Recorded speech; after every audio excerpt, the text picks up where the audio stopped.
se connecter sur cette chaîne, le Congo est à nous. Mes chers amis, nous ne faisons que notre part d'avertir, d'alerter, de crier pour que les pires n'arrivent pas. Jouons le rôle de sentinelle. Quand nous entendons, quand nous voyons, nous devons alerter. Nous ne sommes pas contre le bombardement de notre armée. C'est la guerre actuelle. Hein, disons, dans le monde, on utilise plus l'armée de l'air. Vous avez vu même les États-Unis, ils ont toujours utilisé les chasseurs pour neutraliser l'objectif ou la cible avant même que les hommes au sol ne puissent aller pour consolider la victoire.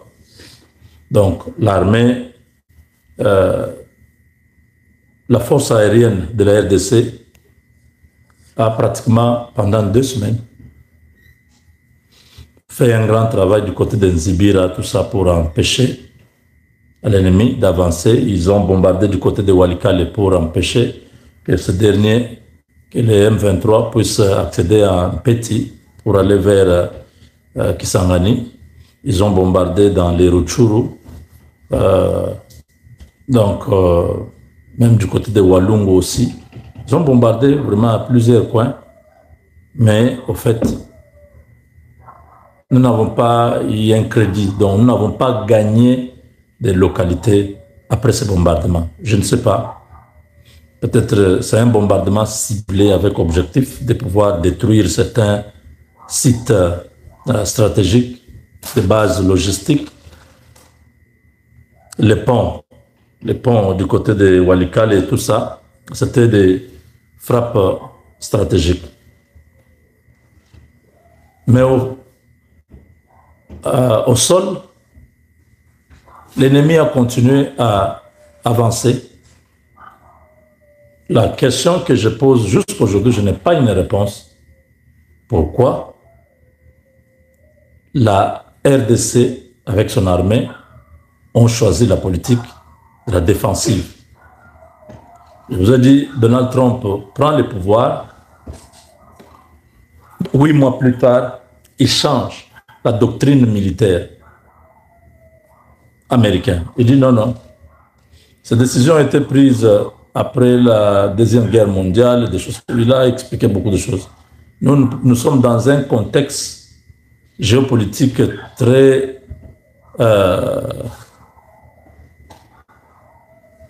très compliqué, très sensible, où la Chine est en train de montrer ses biceps, la Russie est en train de montrer ses biceps. Nous, on ne doit pas rester à la défensive en train d'attendre qu'on nous attaque. Ça, c'est Trump qui dit. Nous devons être à l'offensive. Changer le nom du ministère de la Défense, ça devient le ministère de la guerre. On n'est pas à la défense, on est à l'offensive, donc à la guerre.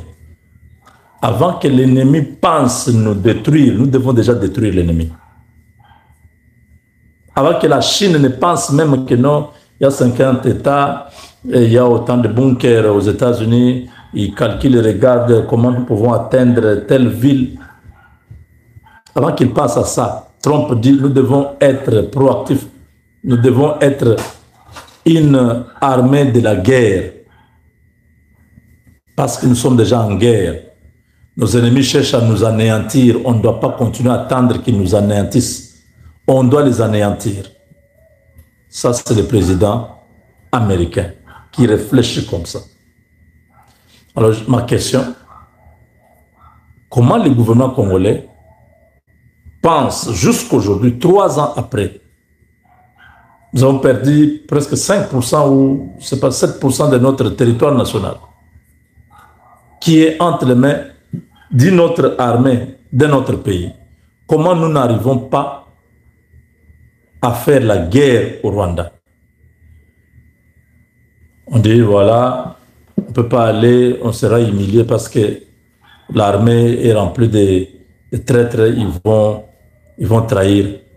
Monsieur le Président, vous croyez à cette théorie-là jusqu'à quand? Et vous attendez quoi pour extirper ce traître-là de l'armée? Depuis que vous êtes venu bon, ça, je m'adresse au président.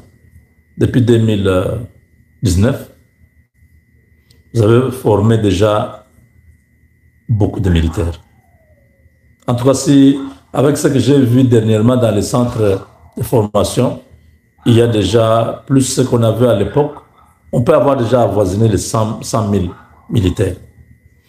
Ces 100 000 militaires-là, il y a des officiers qui ont été formés.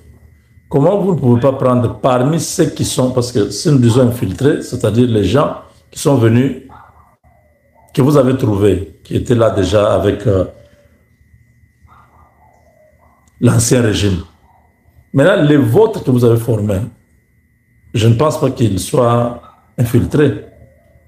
Ils ont été formés, ils ont des compétences, il y a des officiers qui peuvent les diriger. Pourquoi vous ne prenez pas des brigades ou des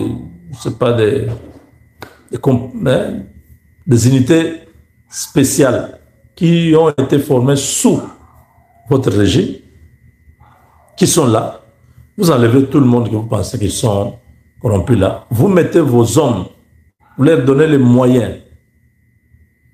Dites maintenant, il faut que nous puissions battre. Ça tient à quoi? Tous les jours, nous pouvons être contents. Une semaine après, nous commençons encore à nous poser la question, mais qu'est-ce qui se passe? Qu'est-ce qui se passe? C'est terrible.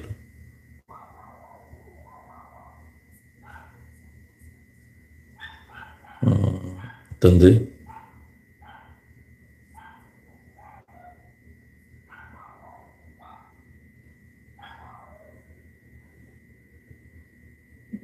Je cherche. Ça fait mal. Nos militaires viennent m'envoyer des images. Quittent Mwenga pour se sauver. Ils se disent que l'ennemi est déjà à côté. Beaucoup disent qu'ils ne comprennent pas comment les choses se passent. Pourquoi Kinshasa n'arrive pas à agir à temps? On laisse que la situation soit au moment où ils sont encerclés partout. Là, ils n'ont pas d'autre choix que de partir. Mwenga, Shabunda, Uvira. Ça, c'est dans les hauts plateaux là-bas. Ils vont continuer, ils vont prendre Uvira par derrière. D'autres vont, Shabunda, d'autres vont percer vers Kindu. Et là, c'est tout le Katanga qui va automatiquement, parce que là, quand ils prennent, ils sécurisent. Ils vont aller chercher des Somaliens, ils vont chercher les Kenyans. Toutes ces armées-là qui sont contre nous viendront aider partout les M23 est en train de prendre. Quand ils vont arriver à Kinshasa, ils vont se partager le pays pour se récompenser pour la guerre qu'ils ont faite. C'est comme en 1996, c'était Ouganda, Burundi, Rwanda. C'était des nations qui se sont liguées contre Mobutu pour que quand Mobutu part, ils vont se servir, chacun va prendre sa part, ils vont faire les minéraux. C'est la même chose. C'est le Rwanda qui est là. Mais derrière le Rwanda, il y a tous ces pays-là qui sont contre nous. Comment nous n'arrivons pas à faire la guerre au Rwanda? Parce que c'est le Rwanda qui est la base arrière dans la région-là, c'est le Rwanda qui est la base arrière de toute cette rébellion. Si nous attaquons le Rwanda, les bombardements, son aéroport et tout ça, la maison présidentielle, on bombarde, on bombarde, on bombarde. Les hommes au sol pénètrent, partent à partir d'Uvira, ils traversent là vers le Rwanda. le Burundi peut faire la même chose. Le Burundi même peut nous laisser l'accès sur le territoire rwandais. Le Burundi peut devenir une base arrière, comme maintenant là, il y a nos armes, tout ça. Nos militaires, comme de la frontière de la RDC, on ne peut pas entrer, peut entrer par le Burundi. Une guerre sur le sol rwandais. Vous pensez que le Rwanda va chercher à continuer à conquérir le Congo ou il va chercher d'abord à protéger son pays? C'est un petit pays. 20 000 hommes entrent lourdement armés sur le territoire rwandais à partir du Burundi. Cette affaire est finie. On avait tout ce temps, le temps d'entrer par Goma, par Tchangungu, par Gisenyi, Tchangungu, sur le territoire rwandais. On ne l'a pas fait. On a laissé le Rwanda prendre Goma. Maintenant, on nous a repoussé, nous sommes vers Beni là-bas. Du côté de Tchangungu aussi, devenu un peu compliqué. L'unique place, si le Burundi ne peut pas faire la guerre au Rwanda, la RDC peut faire la guerre au Rwanda à travers le Burundi. Ça peut être une rébellion. C'est ce que le Rwanda fait, non? Il est derrière les M23. Ça peut être aussi quelques gens qui ne seront pas en tenue militaire, qui prennent les armes. Oh, ce sont des militaires qui entrent là-bas. Ils entrent sur le territoire rwandais. On dit non, ce sont des rebelles rwandais. L'affaire là va se régler automatiquement. C'est quoi cette histoire où nous devons attendre que ces gens prennent Kindu et le Katanga? Parce que dès que le Katanga tombe, il n'y a plus le Congo. Hein? Il n'y a plus le Congo. Ces gens sont malins. Ils ne vont pas chercher à prendre trop de risques, à aller dans les Kasaï, tout ça, pour aller jusqu'à Kinshasa. Non. Cette fois-ci, ils vont couper le Congo. Katumbi et Hippolyte Kanambe vont se partager les Katanga là-bas. Parce que c'est le cœur de l'économie congolaise, c'est le Katanga. Dès qu'on vous prive du Katanga, le Congo ne représente rien maintenant. Parce que le reste du Congo n'a pas des infrastructures, il n'y a pas de routes, il n'y a pas de... L'économie est par terre, partout, dans les Kasaï, à l'Équateur, dans les provinces orientales, dans les bandes, il n'y a rien. Si le Congo aujourd'hui a des recettes, tout ça, c'est les grands Katanga. C'est-à-dire vous prenez les Lualaba, les Hauts-Lomami, plutôt les Hauts-Katanga et les Tanganyika, pratiquement. Donc, vous n'arrivez pas à comprendre ce message-là. Pourquoi ils se battent? Ils ne vont pas chercher à aller jusque là-bas. Non, non, non, non. Dès qu'ils ont les grands Katanga et les deux Kivu là, l'affaire là est finie. Les Américains là vont oublier les deals. Ils vont signer le deal là-bas, ils vont signer les deals dans les Kivu et l'affaire là est finie. Nous restons avec l'autre Congo qui reste sans rien. Et comme ils vont chercher à nous déstabiliser davantage, ils peuvent créer d'autres chefs de guerre, peut-être dans l'Équateur et tout ça, dans les Kasaï. Pouf, cette histoire-là, le Congo vole en éclats. Qu'est-ce que le gouvernement attend? L'état-major qui est là, c'est des gens, ce sont des petits-fils de Kagame. C'est l'empreinte de Kagame au Congo. Remplacer ces gens-là, mettez de nouvelles personnes. Parce que tant qu'ils sont dans le système, ils connaissent le système. Ils savent, ah, Major Azawana, Aza Pire Massoua. Pire Massoua, c'est un vrai ami. On était déjà avec eux au RCD, tout ça. Ils se connaissent comme ça.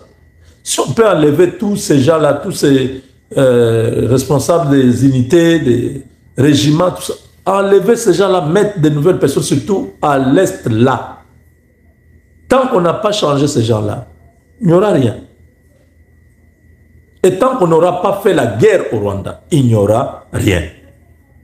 Regardez comment nos militaires sont en train de fuir. Hein.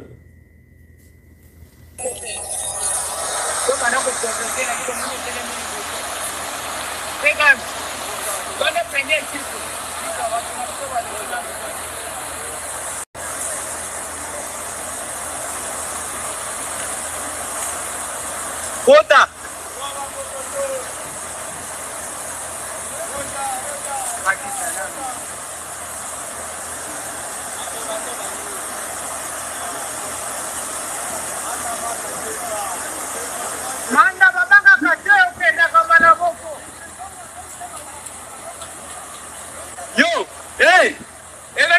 simati. Tala. Hey. Boka tsamambo enemi azoya sima kuna yazo adiso pama na maboko. Kipara koleka te yende na ajela kaka tina suka. Na koleka te mai eza place wana mkebele. Yo boka tisi enemi azoya sima.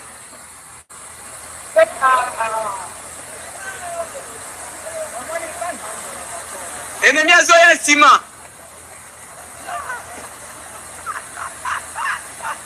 Yo, mani toujours kaka di boto. Loka kisana no mai. Apela kwa moto.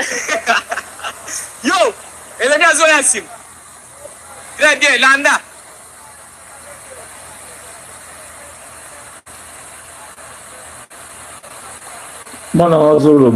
Vraiment, c'est un petit Moulouba qui parle là. Aïe, aïe, aïe. Beaucoup de jeunes Louba sont dans l'armée aujourd'hui, mais sacrifiés par ces généraux qui sont à Kinshasa, qui ne font rien. Parce quelle est l'académie militaire où ils sont allés étudier, qui leur dit que toute la vie d'une armée, vous devez seulement replier. Voilà, nos militaires sont en train de replier, sont en train de quitter Mwenga. Si vous voyez les écrits en bas là, c'est écrit les FARDC dans le Mwenga, tout proche de Chabunda, activent leurs meilleures leçons. Yo enemi azoya sima.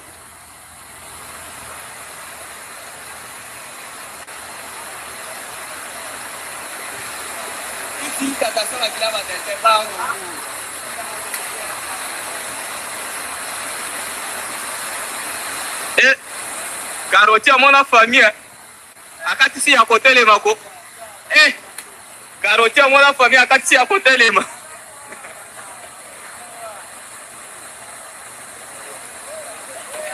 Hey, kakuferi na suka.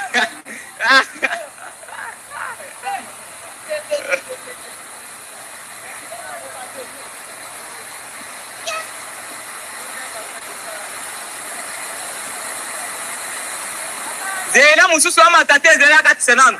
Déjà commis place ya mabe. Enemi azoya sima progresser. Yo kuno kwa isa mutu zela nana. Yo! Yaka malembe! Très bien. Ennemi azoya sima.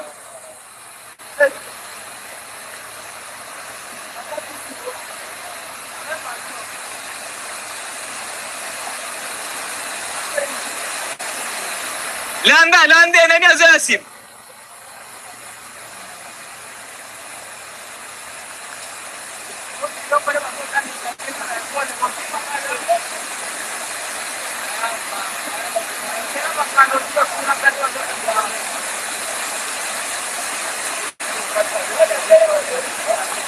Mizele okokwe ya zonga sima.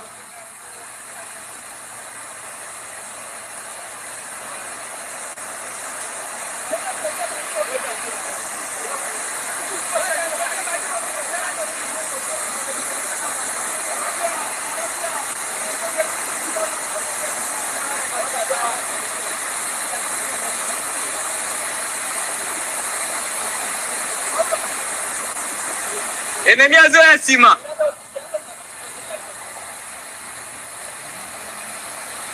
Tous ces jeunes avec la bonne foi de servir le pays, mais trahis par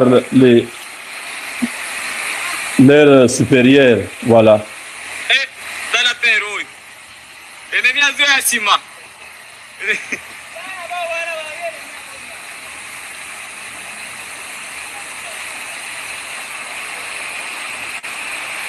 Progresser ennemi azoya sima yo.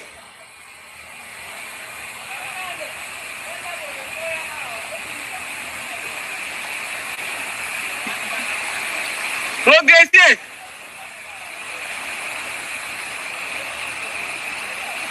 Vous voyez là, vous avez à peu près une cinquantaine de militaires, hein? À peu près une cinquantaine de militaires qui doivent faire face à l'armée rwandaise, avec l'Ouganda, le Kenya, tous ces gens-là sont derrière, mais nous voyons seulement les Rwandais. De l'autre côté, les militaires restent là pendant 2 semaines. Ça, c'est un militaire qui me dit, je vais t'offrir 2 semaines, Zobunda. Je vais relever, bissoter. Mais ça, c'est comme aussi là. On fait comment? Atayomoko. On doit reculer. C'est comme ça qu'on était obligé de partir. Donc, complicité, le président Tshisekedi donne l'armée entre les mains de certaines personnes. Ces gens-là savent que nous sommes en guerre. Pendant ce temps-là, il n'y a pas une coordination au sol. Des bombardements se font. Or, les bombardements devaient être mis à profit. C'est-à-dire, on devait profiter de ces bombardements pour récupérer certaines localités. Ici, les bombardements n'ont pas aidé les FARDC à récupérer même une grande agglomération. Au contraire, l'ennemi a progressé pour aller vers Kindu et l'ennemi est toujours à la porte d'un petit, donc du côté Walikale là-bas. Ils sont en train de tout faire pour avancer vers Kisangani. Vous venez de voir les images.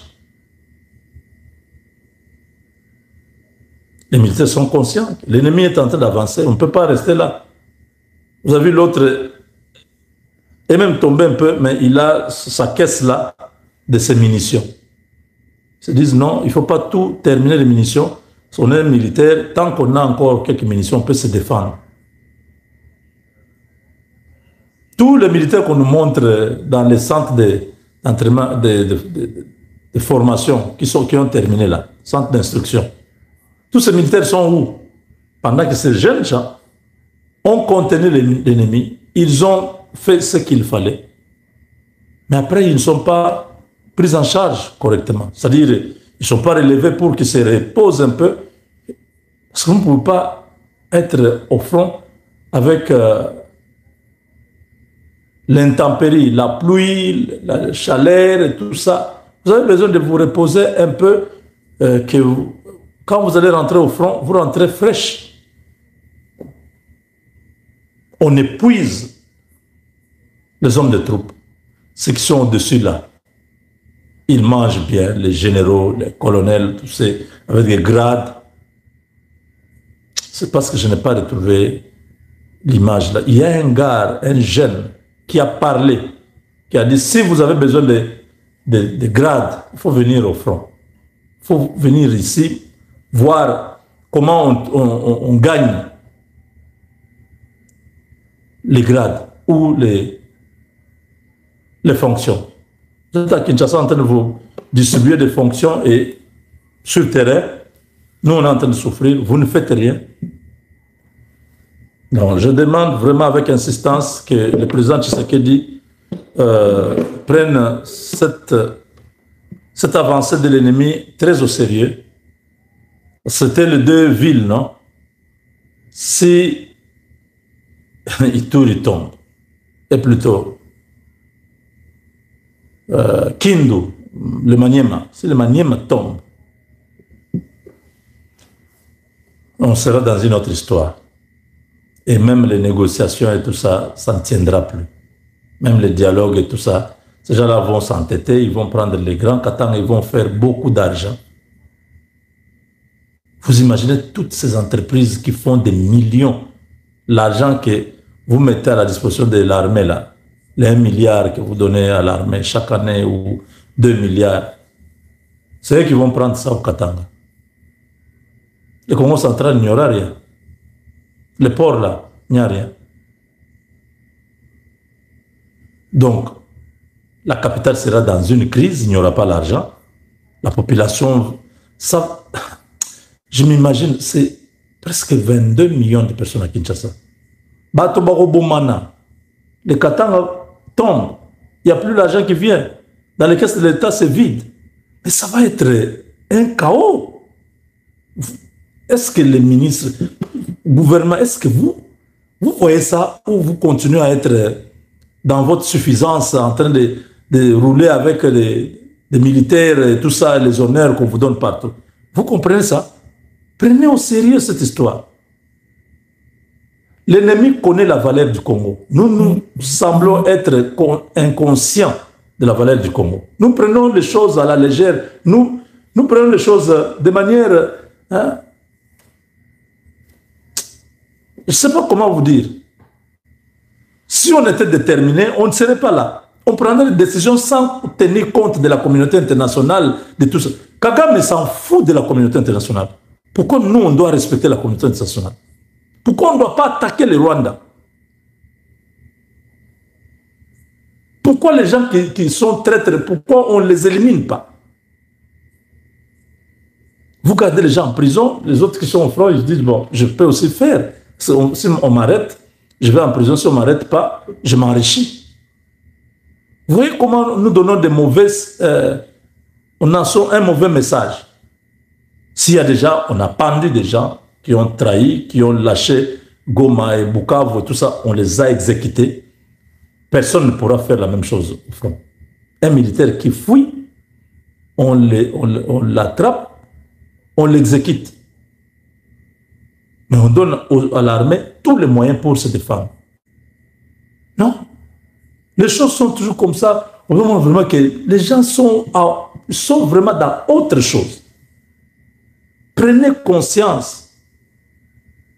Vous mangez, vous buvez, tout ce qu'il y a là, c'est parce que le Katanga n'est pas tombé entre les mains de ces gens. À la lire, si vous ne réagissez pas, si vous ne prenez pas de bonnes décisions pour mettre le Rwanda à feu et à sang. Le président avait, quand on a pris Goma, avait donné un message là en disant il y aura une riposte. Il y avait un terme là qu'il avait utilisé. On n'a jamais vu ça. Ça s'est arrêté comme ça. Et ces gens disent, ah voilà, il a peur. Il ne peut plus faire ce qu'il avait promis. On avance. Les gens qui soutiennent Kagame là,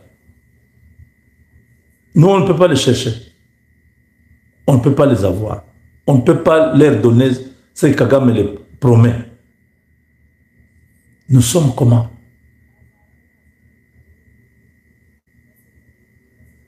Comment nous nous plaignons toujours? Lui, Kagame, ce qu'il dit, il fait. Ce que le président, ce qu'il dit, il ne le fait pas. À partir de Goma, il va pas on va atteindre là-bas. Le président ne l'a pas fait. S'il l'avait fait, Kagame, aujourd'hui, ne serait pas au pouvoir. Vous frappez des missiles sur Kigali. On s'en fout de la communauté internationale. Oh non, on va dire crime de guerre, on va vous arrêter, vous irez à la CPI. Kagame a tué depuis 30 ans. Il est allé dans quel CPI?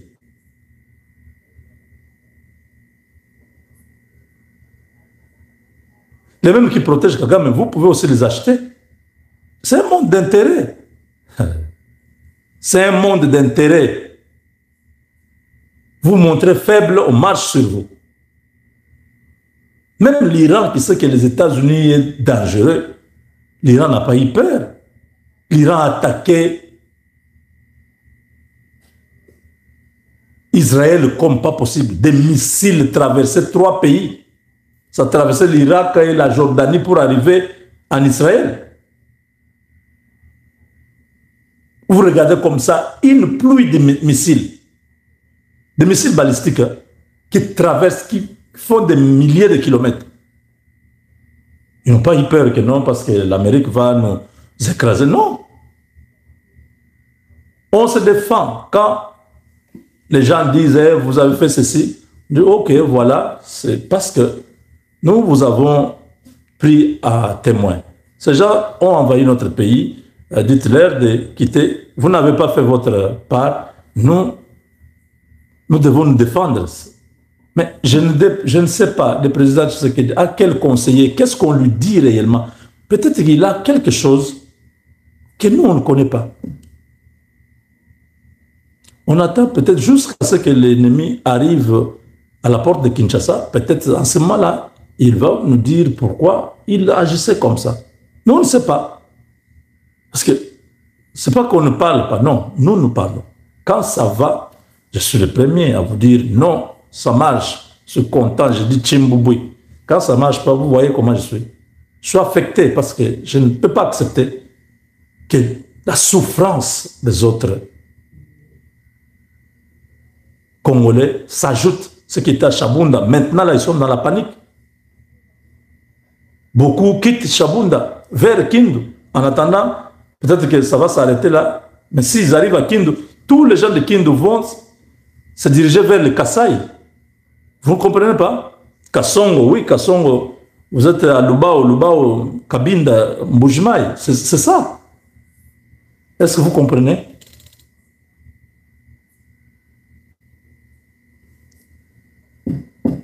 Monsieur le Président, vous savez ce qu'il faut. Si vous ne le faites pas, vous savez pourquoi vous ne le faites pas. Dieu vous a donné le Congo, il vous a donné une mission de mettre fin à la souffrance des Congolais. Obéis à la volonté de Dieu. Ne suivez pas les intimidations des gens qu'on a mis à côté de toi avec objectif de te faire peur, de te dire n'essaye pas à regarder les conséquences. Monsieur le Président, vous avez Dieu. Allez avec la force que vous avez. Prenez des décisions pour sauver les autres âmes qui ne sont pas encore touchées. Il faut combien de morts avant que vous puissiez prendre une décision. Prenez une bonne décision. Cela pourra changer les choses. Cette armée-là n'est pas avec vous. Ichali Gonzala, ce n'est pas un Congolais. C'est un Ougandais qui est en train de travailler là pour les comptes des Rwandais. Il est là, chef d'état-major chargé des renseignements et opérations. Vous imaginez. Ichali Gonzala, l'homme là qui est le numéro 2. Pourquoi Toumba l'avait placé là-bas? Regardez Banza. Quelle est la Banza depuis janvier ou février quand vous l'avez placé là-bas? Ça fait 8 mois après, 9 mois après. Qu'est-ce que Banza, comme chef d'état-major, a comme résultat? Parce que il ne faut pas qu'on dise non, vous êtes contre lui, vous êtes contre... Non. Nous disons ceci. S'il y a les résultats, pourquoi on va chercher à vous changer d'équipe? On ne peut pas changer l'équipe qui gagne. Quand le général Kassongo, qui est au service national, fait des prouesses, fait des grandes choses, on voit les résultats. On ne peut que les soutenir. Quand le général Luboya repousse les attaques à Nituri, on voit comment il se déploie. Il prépare ses hommes avec détermination. Il y a un résultat. Il mérite qu'on les soutienne. Vous voulez que nous puissions soutenir Banza? Comment? Il a quel bilan? 9 mois après. Il a récupéré quelle localité? Kanyabayonga? Ou Rwindi? Il a récupéré quoi?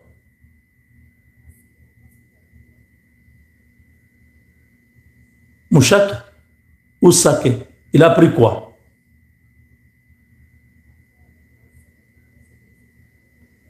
Nous avons, jusqu'aujourd'hui, au lieu de prendre, on est en train de prendre, il est chef d'état-major, mais on continue à nous mener. Même dans un match, l'entraîneur va voir que non, toujours pour un match. Non. Ce joueur-là, on avait l'espoir, mais ça ne va pas. On voit que ce n'est pas son jour. Va à l'échauffement. On remplace les joueurs pour voir le dispositif.